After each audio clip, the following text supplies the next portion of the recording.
Welcome to From the AD's View. I'm your host, Dr. Cedric Brown. On today's show, we'll be discussing sports, education, entertainment, family, and faith, and how those things collectively or individually can impact our lives. Let's get it.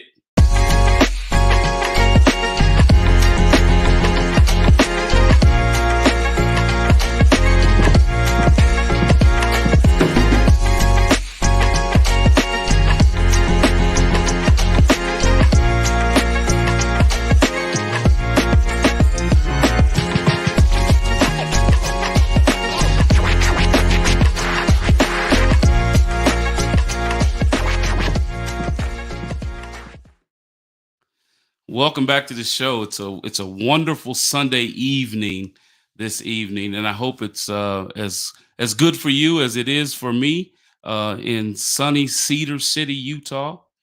Before I bring on our guests, I'd like to, as I always start my show off, thank God for all the things, for being the head of my life, for being the one who leads me as a professional, as a husband, as a father. I really want to be thankful and gracious in how I go about that. If you weren't able to see previous episodes of the show, don't worry. You can catch us on previous shows on my website at cedricmbrown.org or on my LinkedIn page, which is Cedric M. Brown, PhD. And so now that we have all the formal things out of the way, let me introduce to you tonight's guest on our show. This young man is the president and founder of Youth Exposure Sports Foundation. He's a professor. He's a motivational speaker. He's an acclaimed and accomplished author. This young man graduated from SEMO, Southeast Missouri University, with a bachelor's degree in criminal justice. His master's degree is in human services from Webster University. And he received his PhD in educational leadership from Missouri Baptist University in St. Louis. Dr. Tim Felton, welcome to the show.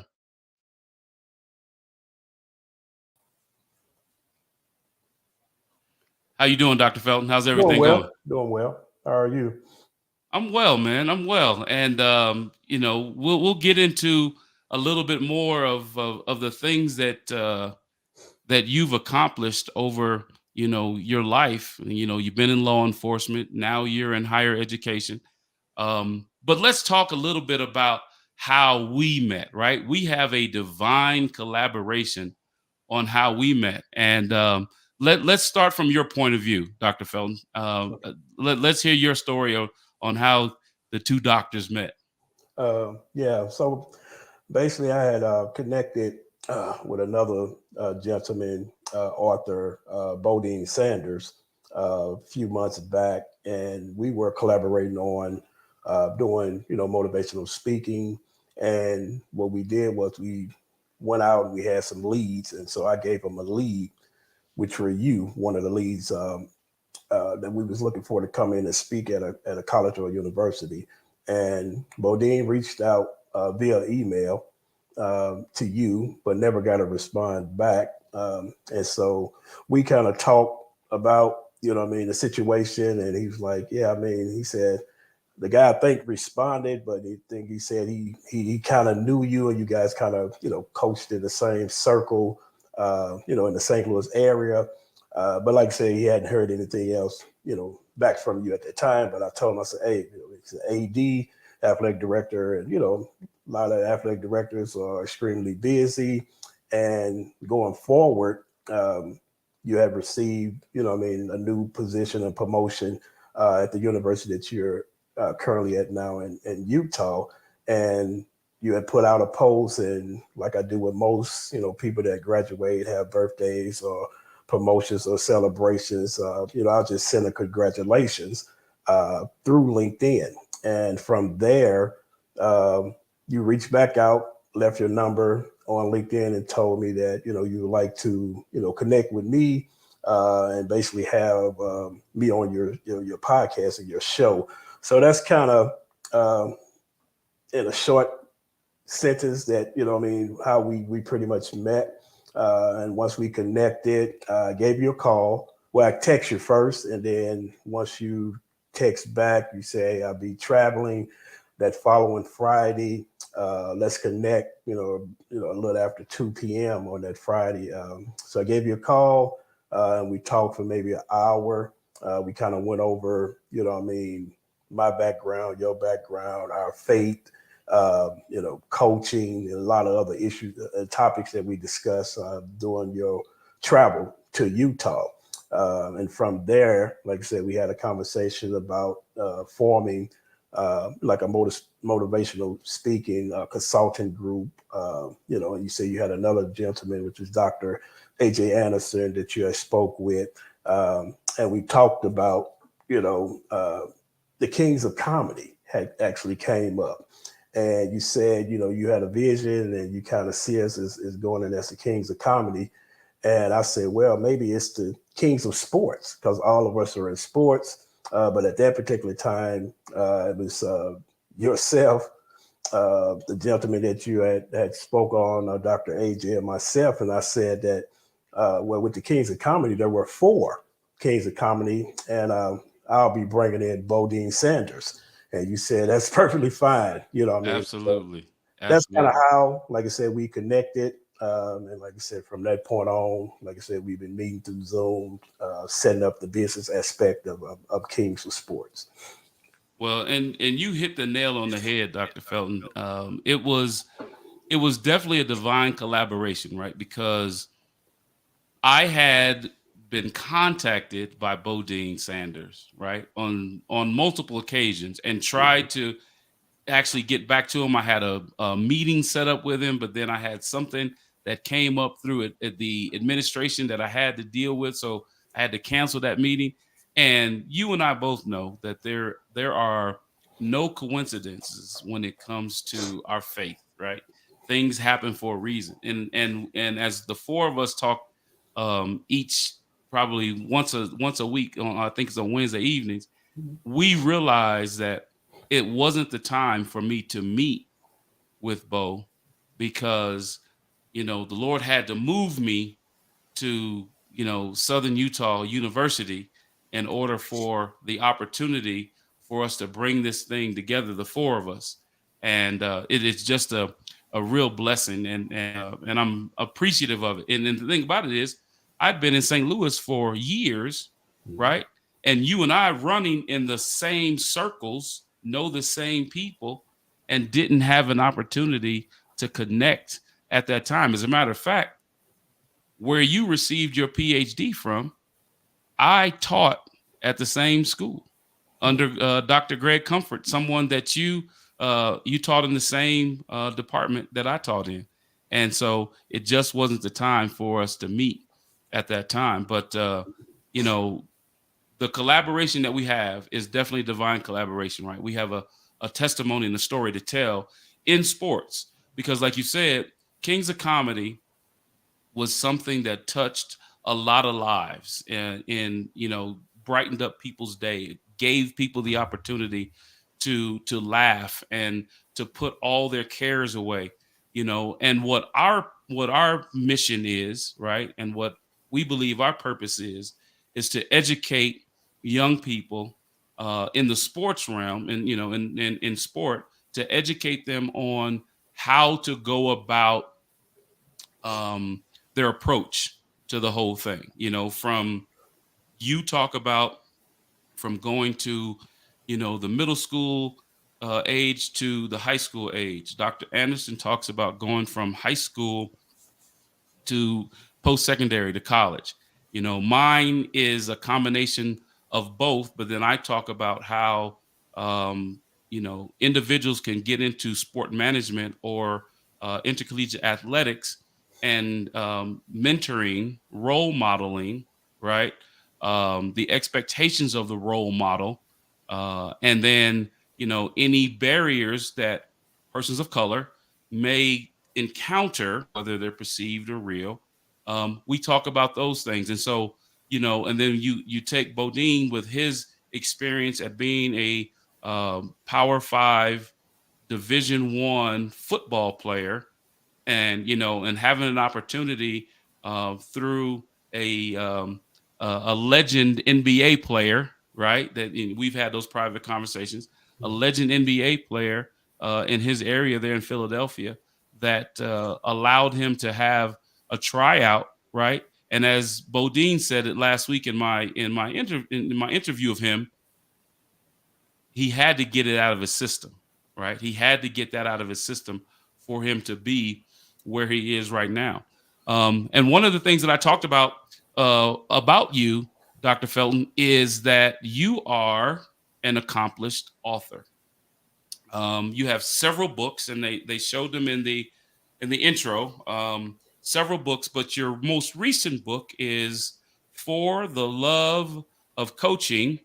For the love of coaching, and then is coaching your job or your calling? Can you talk to us a little bit about the latest book coming out, Dr. Felton?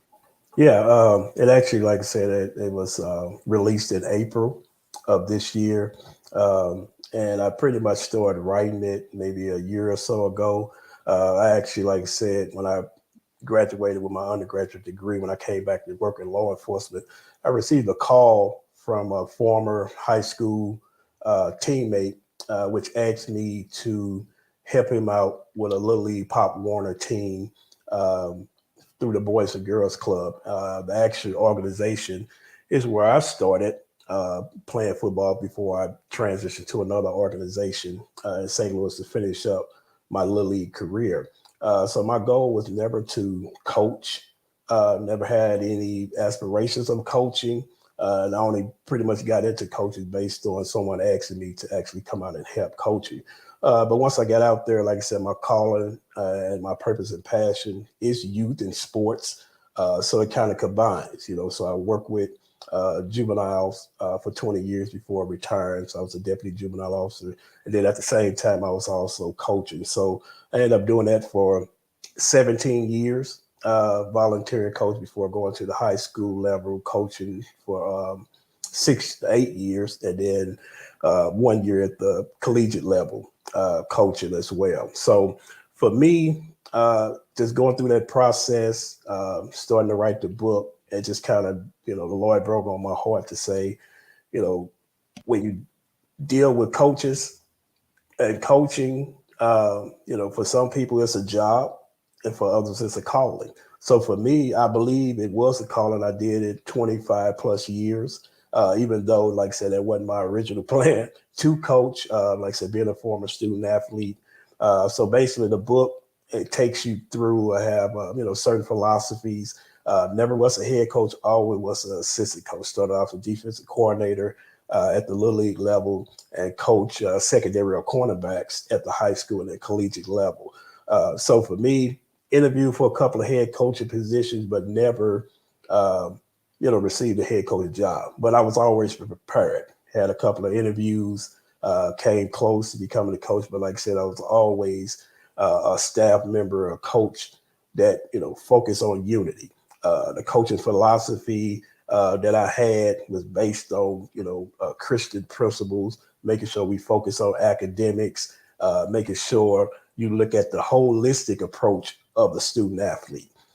So basically, when I was at Southeast, like I said, I ended up, like I said, playing football. Had a couple of workouts for two NFL teams, the Indianapolis Colts and Cleveland Browns, but they get drafted. But like I said, my education that I had to fall back on was the most important thing. So, like I said, moving forward with the coaching component of it, everything I did when I worked with student athletes, I pretty much brought all of my experience as a former student athlete to the coaching arena, brought my faith to the coaching arena, and all of my different coaching philosophies. So basically, like I said, coaching was my calling, and I retired in 2018. The Mm-hmm. high school that I was at, we Mm-hmm. actually won two state titles in 2016 and 2018, and I retired at that time, and then got a call from Missouri Baptist University, where I was working as an advisor, as a professor, and working on the doctoral committee. So actually, at that university, I had 4 jobs in one season. But I took that opportunity because, like I said, it was a goal of mine Yes, to sir. become a head coach or to coach on the collegiate level. And I got that opportunity. I did that for the 2022 season, Yes, sir. which was a great experience. But like I said, I knew in 2018 in my heart uh, that that desire pretty much and my drive for coaching, it was over. It was kind of like with law enforcement. Yes, You sir. you just know when it's over, you know. So, but yeah, that's what the book is pretty much about. It takes you through the aspect of me coaching at the little league level throughout high school to that last year that I coached, like I said, at the collegiate level. And what people don't understand, Dr. Felton, is that as you talked earlier about assistant coaches, it's very important that assistant coaches are, that they are parroting what head coaches say, obviously, right? And at the same time that they kind of have they carve their own niche out of what's being done so that they can establish rapport with their student athletes or with their players. So me being a former head coach, I all too know how important it is to have an assistant coach that is not only parroting what I was saying, but also was able to coach the student athletes from his perspective as well. So, Dr. Felton, stay with us. We have to go to a short break right now. And we'll come back and we're going to talk about some other exciting things, some NFL stuff that there's one team in particular that you are very fond of. But you are watching From the AD's View. I'm your host, Dr. Cedric Brown. We will be right back after this break.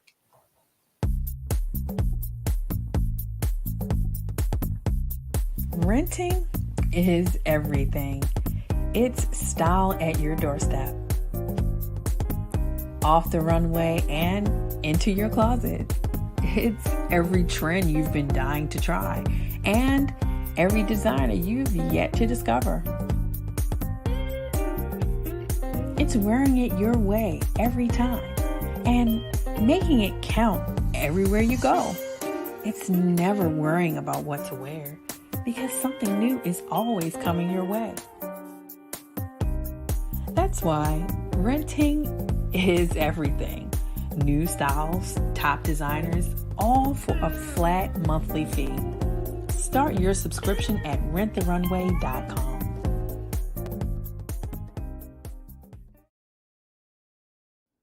Slow roasted over hickory fire and pulled by hand. This is the way pit pork has always been done. Pulled pork lovers, rejoice. The smoky old days are back at the Smoke Shack. From the creative team that brought you The Browning Project and Dead by Morning comes a new thriller that will change the way you look at white-collar crime forever. Falling from the Sky.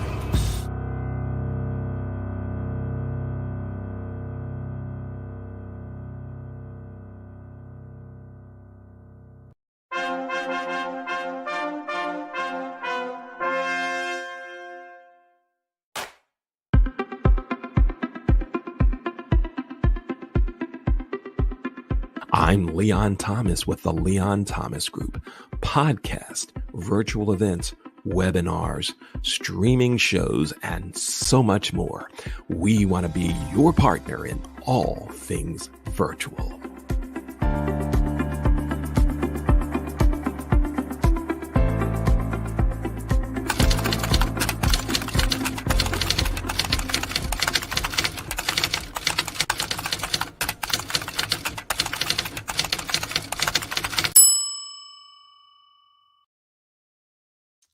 Welcome back to the show. You are watching From the AD's View. I'm your host, Dr. Cedric Brown. Be sure to catch us or watch us, I should say, every Sunday evening at 6:30 Central, 7:30 Eastern. If you'd like to connect with me, you can reach me on my website at cedricmbrown.org. And I can answer any questions for you. If you'd like to be a guest on the show, let's talk about it. But let's bring back Dr. Tim Felton to the show. Now, Dr. Felton, you and I are becoming we're more than we're friends. We're family, right? And so you being my big brother, someone that's older than me by a little bit, but we differ in one thing. We differ in that NFL East. We differ in that because I'm a Giants fan, and you're a fan of that team down in Dallas, down in Texas. And you just like my younger brother Montel, my older brother Wayman, and my older brother Eugene, and my sister Beverly, and my sister Angie. They all love the Dallas Cowboys. I hear it all the time. How about them boys, right? And then you know what I yell back? G men.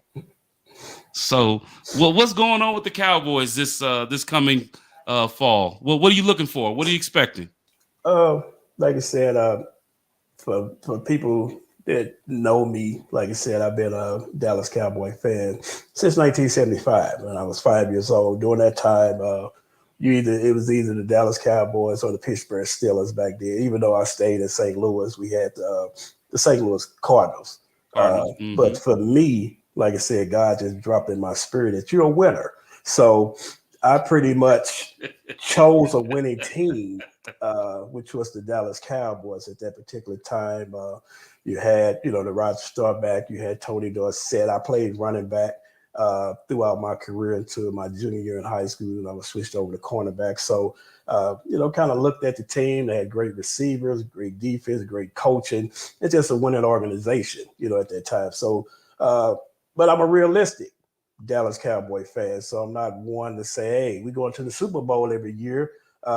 Plus, I'm a coach. So I pretty much look at the game a little different. I look at the personnel. I look at, what moves we make in the offseason, who we lost. So for me, like I said, I'm looking forward to another great season like we had last year. And each year, like I said, pretty much hopefully they can put the chemistry together and the unity together to get over the hump, to get past, a couple of playoff games into the championship. But like I said, I'm a realistic Cowboy fan since 1975. Well, I can say this, all jokes aside, I do actually, I will watch the Dallas Cowboys. I haven't been fascinated with them. I haven't. Nothing has shown me that they are the team of the '90s. With Troy Aikman and the playmaker. They haven't shown that to me yet, and they even came and got Bill Parcells after he won some championships with them G-men, and brought him over there. But hey, your owner. He wanted him to buy the groceries. He wanted him to fix the dinner, but he wouldn't let him buy the groceries, And so that didn't work. But what do you think about Dak Prescott? Should they go ahead and pay the man right now? He's got another year after this on his contract. I think he's a dynamic young man. I think he's a great person in the community. I think he's everything that an NFL football player, role model, exudes and exhibits. What do you think? What should they do with Dak Prescott? I agree.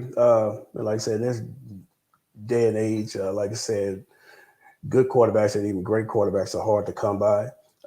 So like I said, everything I agree with you with what Dak Prescott stands for, both on and off the field, going through a gruesome injury a few years ago, rehabbing, coming back. He's been a stellar player for the Dallas Cowboys. I think it's a great investment. So I think, like I said, putting your money behind him, I think is very important. Because like I said, as the quarterback go, usually the team goes. Team goes, yes, sir. Tom Brady, Aaron Rodgers, some of the great quarterbacks, that played this game. So Yeah, I think, like I said, he should receive an extension or another contract. But like I said, it's a business. So at the end of the day, uh, Dak Prescott still gonna have to perform on the field. He's going to have to win a few more playoff games. He could get to that NFC Championship game or the Super Bowl. I think it'll help him Yes, sir. with that next contract. It will. It will. And we've talked a lot in our private meetings as well. And people don't know, and I don't know if you and I would want to share it, but he lost his brother. His brother completed suicide. Mhm. Yeah. So, there's a lot of things where fans, and albeit fans pay money to see professionals play, right? Hard earned money. They're working 9 to 5s. They're working midnight shifts. They're saving their money, and when they have that discretionary income that they can use in some places, well, they want to have a good time, and they want to be a part of a winning tradition. And at the same time, I think that grace is something that fans have to also give, to professional athletes and things like that. And speaking of professional athletes, the NBA Finals is going on. Mhm. I've been talking you all's heads off about the Miami Heat, right? And Nikola Jokovic is playing his tail off. Jamal Murray is playing his tail off. Here's a question, Dr. Felton: can the Miami Heat turn this thing around? Um, Personally, I would say yes, but statistically, I would say no because I believe they said that no one has come back from a 3-1 deficit in the NBA finals. So, me personally, I think they could, but like I said, it's going to take a team effort by the Miami Heat, like I said, led by Jimmy Butler. But can't take anything away from Denver. Denver is on a mission. They have a great team. Both teams have great coaches. So I think personally they can, but like I said, statistically, I don't see it really happening. I think the Denver Nuggets will, be the NBA champions this year. And by right, they're playing well. They're playing a quality style of basketball. Jamal Murray, coming off of a devastating ACL injury a couple of years ago, and working his way back to be one of the most efficient, and we've talked about that, before. One of the most efficient NBA basketball players. He takes shots, but he's efficient. If he's taking 10 shots, he's Right. making 6 or 7 of those shots that he makes. If he's taking 5 3-pointers, he's making 3 or 4 of those 3-pointers, and shooting close to, I believe, 80 some odd cents, close to 80%, excuse me, close to Mhm. 90% from the free throw line. Earlier in the show, you dropped a little nugget and you mentioned KOS. You mentioned Kings of Sports. This week, you and I have been working diligently on putting together our LLC. We've been working on the logo, and I will be bringing that logo to our viewers next week. You're using a great company organization that's using young people to do digital design and things like that. What is your expectation of Kings of Sports? What's your expectation for the four of us? It's myself, it's you, it's Mr. Bodine Sanders, and Dr. AJ Anderson, professor at Bowie State University. What's your Yeah. expectation? My expectation is, like I said, my Lord and Savior is Jesus Christ. And like I said, our former pastor that we had at one of the churches that we were members at, me and my family, Dr. Burris, he always talked about a spirit of excellence. So everything that he did was with a spirit of excellence. It's the church itself, this family as a husband, as a pastor, uh, you know, buying real estate, the cars that he drove, the how he dressed, everything was with a spirit of excellence. So I pretty much adapted that. So anything I go into, I use the same format, the spirit of excellence. So when it comes to KOS, like I said, from the logo to the divine collaboration that we have with each other, and like I said, when we first started, we talked about the Kings of Comedy, and with the Kings of Comedy, uh, they sold out arenas.